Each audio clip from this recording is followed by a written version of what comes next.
में से ज्यादातर लोग मुझे बेस्ट विशेस दे रहे हैं, कांग्रेचुलेट कर रहे हैं। 2.3 मिलियन लोग राघव चड्ढा को अनफॉलो कर चुके हैं और ये बंदा सही में पेड फॉलोअर्स खरीद रहा है। रुको, या आप ये सब मुद्दा उठा के राज्यसभा में मस्त नौटंकी और जनता को मूर्ख बना रहे थे? क्या कर रहे थे राघव चड्ढा जी? सच सच बताइए ना। दोस्तों, राघव चड्ढा कह रहे हैं कि मुझे अक्सर लोग कांग्रेचुलेशन और बधाई दे रहे हैं। पिछले 3 दिनों से आप सबके बहुत मैसेजेस आ रहे हैं। आप में से ज्यादातर लोग मुझे बेस्ट विशेस दे रहे हैं, कांग्रेचुलेट कर रहे हैं। मैं इन पर कुछ नहीं कहूंगा। ध्रुव राठी ने इनके इस बात पर, इस जुमले पर एक वीडियो बनाया है, उसको मैं स्क्रीन पर लगा रहा हूं, आप उसको देख लीजिए।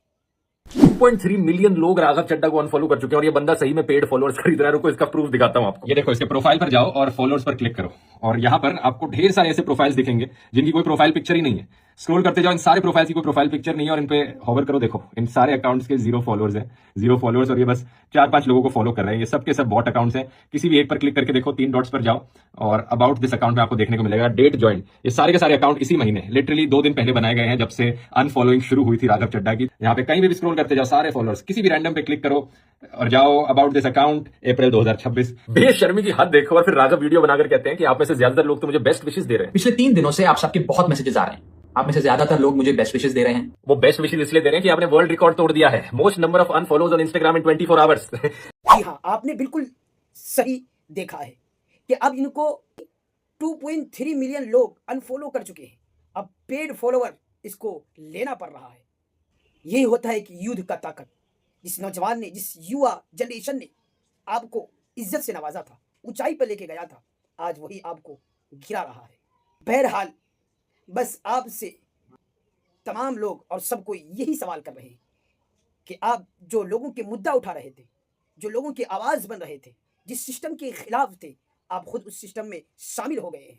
तो क्या आपसे ये उम्मीद लगाई जा सकती है कि आप जिस तरह से पहले आवाज उठाते थे, इस तरह से उसी एनर्जी के साथ अब भी आवाज उठाएंगे? आप तो अपने वीडियो में कह रहे हैं। आप में से बहुत सारे लोगों ने ये भी मुझसे पूछा कि क्या मैं वैसे ही आपके मुद्दे, ordinary problems of ordinary citizens उठाता रहूंगा या बंद कर दूंगा?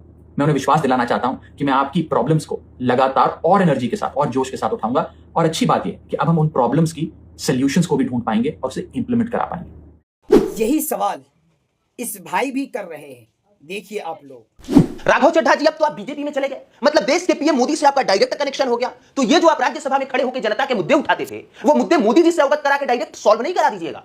मतलब देश का पीएम अगर चाह जाए तो कोई भी मुद्दा और कोई भी प्रॉब्लम सॉल्व कराना इतना मुश्किल नहीं है। देश का मिडिल क्लास जितने डेटा का paternity leave, bank charges, food adulteration, incoming call का 28 दिन का monthly recharge tax, excess baggage paper leave. जैसे कि महीना होता है 30 दिन का, लेकिन मोबाइल रिचार्ज कंपनियों का महीना 28 दिन का ही क्यों होता है? तो मोदी जी से बात करके ये 28 का 30 कराइए। गिग वर्कर्स, स्विगी जोमेटो वाले जिनके लिए आप आवाज उठा रहे थे, इनकी सुरक्षा और सैलरी ठीक कराइए। फ्लाइट के देरी होने पर यात्रियों का पैसा रिटर्न कराइए। दिल्ली का एयर पोल्यूशन, पानी की प्रॉब्लम, हेल्थ, एजुकेशन सब ठीक कराइए। आपकी आवाज उठाने के बाद एयरपोर्ट पे सस्ता समोसा और पानी तो मिलने ही लगा है। साथ ही साथ ये जो आप आवाज उठा रहे थे फूड पैकेजिंग पे कि सामान पे लिखा कुछ और होता है, उसके अंदर होता कुछ और है, इसको बंद कराइए।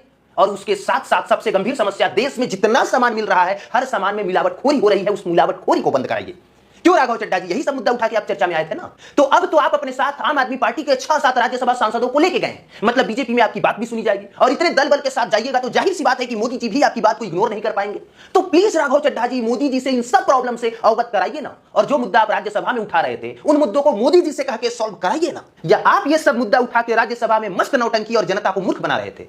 क्या कर रहे थे राघव चड्ढा जी? सच सच बताइए ना। चलिए भाई, आप भी निश्चिंत हो जाइए और हम भी निश्चिंत हो जाते हैं, क्योंकि राघव चड्ढा खुद कह रहे हैं कि अब मैं अच्छे एनर्जी के साथ और अच्छी तरीके से जनता की आवाज बनूंगा। अब आप तो सिस्टम के अंदर हैं, आप सिस्टम फाड़ दिखाइए।